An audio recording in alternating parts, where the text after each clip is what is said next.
itu masalah leasing. Nah, yang kedua itu masalah perlakuan akuntansinya. Secara umum, lesi itu pembayaran sewanya itu merupakan biaya. Ya iyalah ya, kan menyewa. Jadi masuk ke beban sewa kalau pencatatan akuntansinya ya.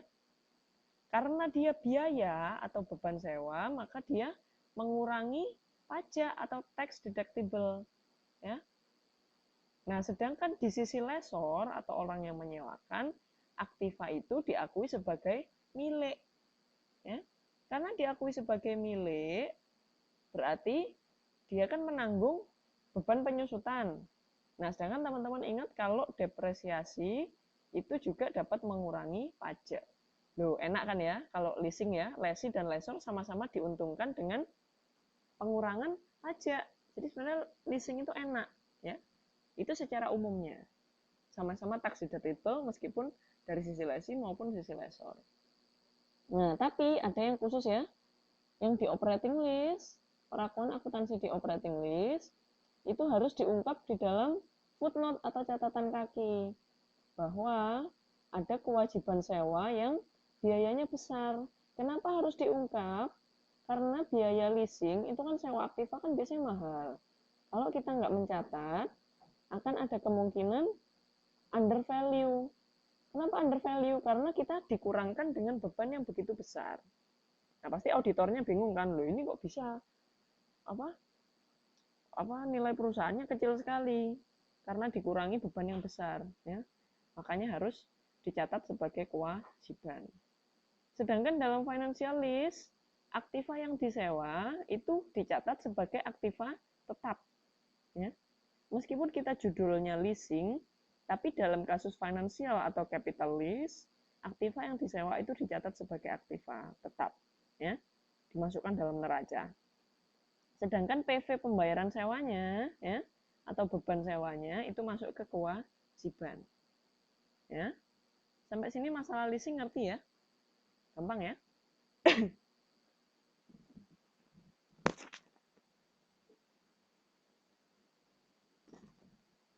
Ngerti ya? Bentar ya, saya tak minum sebentar.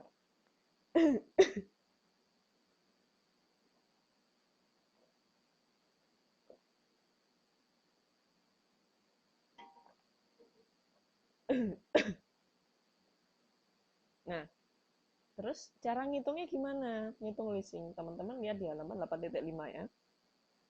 Itu ada soal, ya. PTSH memerlukan aktiva 100 juta. Ya. Nah, aktivanya punya nilai ekonomis 5 tahun. Nah, terus ada perusahaan leasing menawarkan untuk leasing tapi bayar sewanya hanya 5 kali dalam 5 tahun dengan pembayaran di awal tahun. Ya. Tingkat keuntungan sewa gunanya 15%.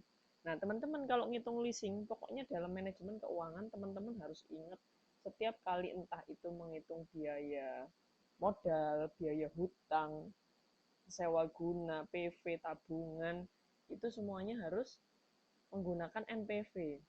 Ya. NPV, ingat ya, PV in, PV out, sama ya, sisi kiri, sisi kanan. Ya. Ya, PV yang keluar karena tahun ke-0 berarti kan 1 plus I pangkat 0, berarti kan nggak usah dikurangi ya, kan sama nilainya, 100 juta. Ya, tetap ya. Nah, berarti pembiayaan sewa setiap awal tahunnya berapa? Itu kan berarti X-nya ya. X-nya itu yang dicari ya. Itu 1 plus I-nya kan 15%, berarti 0,15 pangkat 1, 2, 3, 4. Nah, itu kenapa kok cuma sampai pangkat 4? Ingat ya, dia minta setiap awal tahun. Ya. Oh, setiap awal tahun berarti kan tahun kelima nggak ada, hitungannya kan tahun keempat terakhir ya. Akhir tahun keempat itu kan sama dengan awal tahun kelima ya nggak? Ya. Berarti X-nya sampai tahun keempat. Nah, kemudian dihitung X-nya dapat 25,94. Ya. Itu kalau kita menggunakan leasing, berarti setiap Maksudnya X ini apa? Berapa biaya sewa setiap awal tahun. Nah, kemudian perusahaan ini membandingkan kan, kalau sewa saya bayar 25,94. Gimana kalau beli? Nah, kalau beli ya, beli Aktiva usia ekonomisnya 5 tahun, bank mau membiayai. Jadi kita harus sewa bank ya, karena kita kan nggak punya uang sebetulnya ya. Kalau sewa bank itu bunganya 16% per tahun. Ya, utangnya anuitas. Berarti kan sama saja. Ya, bedanya di mana? Anuitas per tahun 5, berarti kan ini ada 5.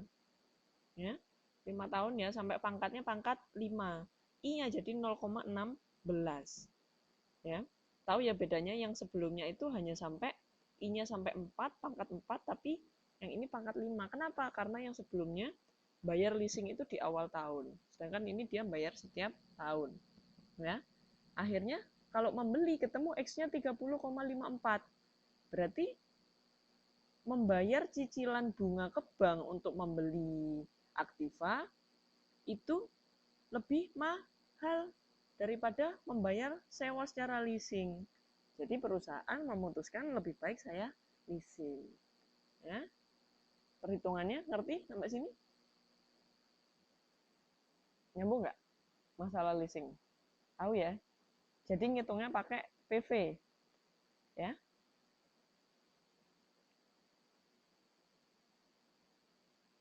Mbak Satini ada yang mau ditanyakan? Kok typing-typing?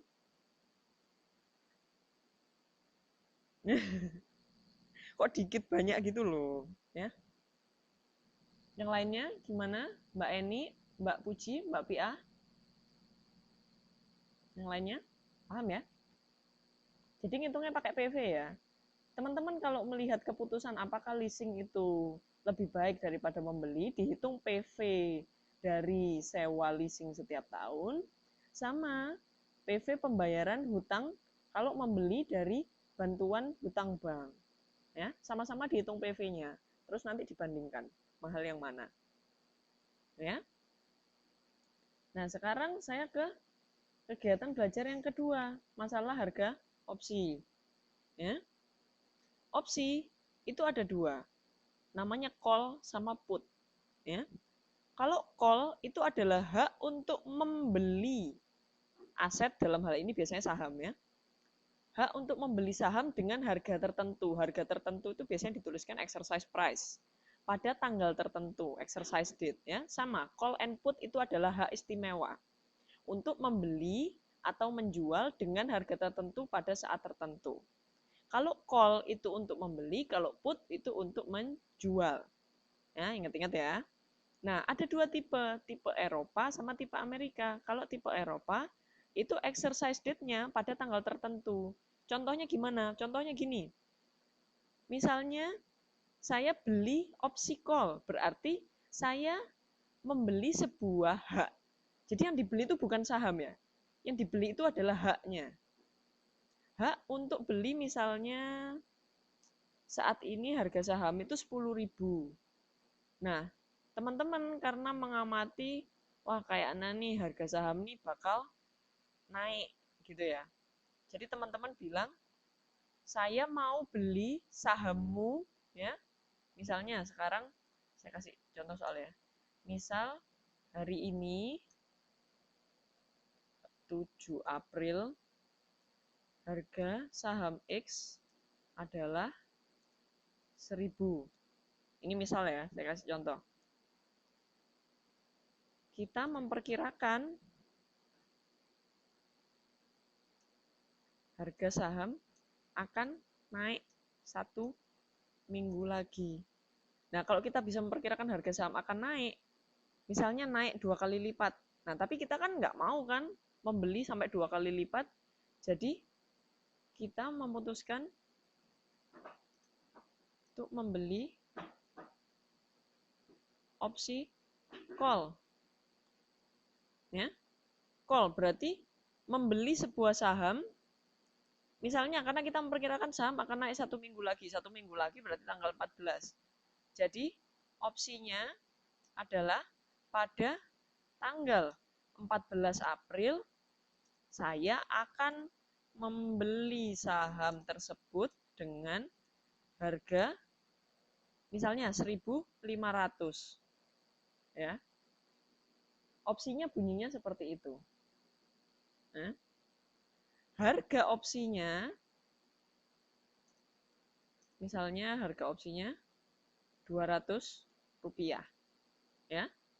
Misalnya ini harga opsinya 200. Lalu pada tanggal 14 ternyata harga saham menjadi 2.000. Pertanyaan saya, untung atau rugikah kita? Ayo, coba diamati pertanyaan saya. Hari ini 7 April harga saham X 1.000. Kita memperkirakan harga saham akan naik 1 minggu lagi, jadi kita memutuskan membeli opsi call. Opsinya gimana? Opsinya pada tanggal 14 April saya akan membeli saham tersebut harganya 1.500. Harga satu opsinya itu 200. Nah, pada tanggal 14 April ternyata harga saham kita itu 2.000. Berarti untung atau rugi kita?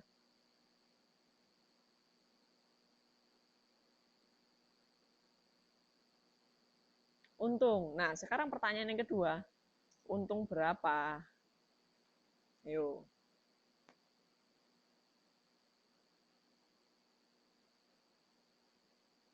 Untung berapa?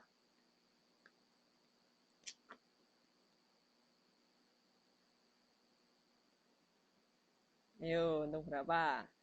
Harga saham 2.000. Ya kan?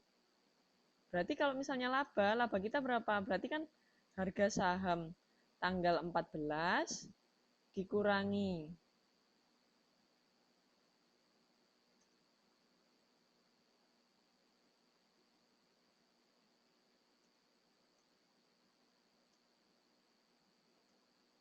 harga saham tanggal 14 dikurangi harga opsi dikurangi nilai opsi. Harga tanggal 14 berapa?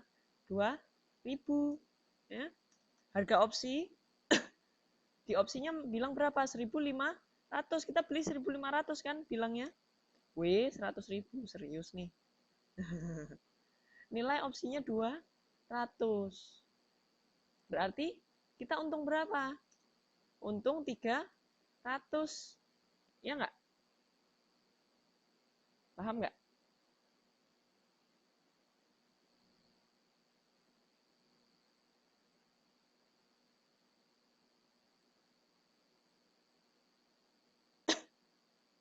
Paham nggak?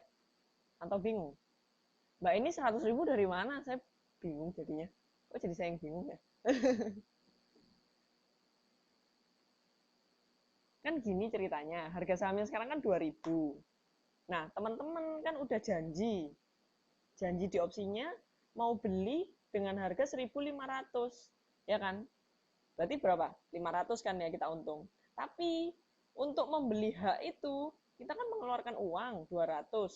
Berarti 500 dari untung selisih harga saham dikurangi harga opsinya. 500 dikurangi 200. Jadi 300. Ya enggak?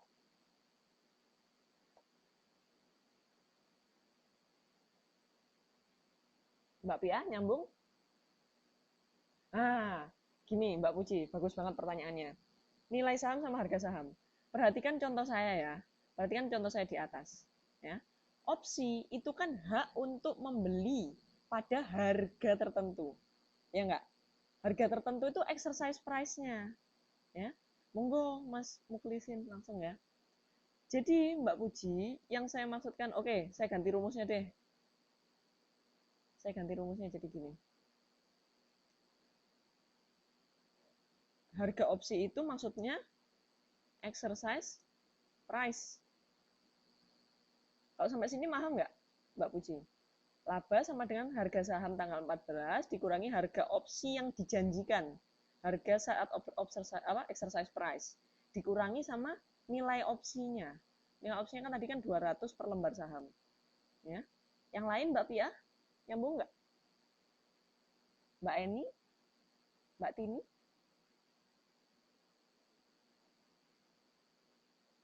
Nyambung ya? Oke,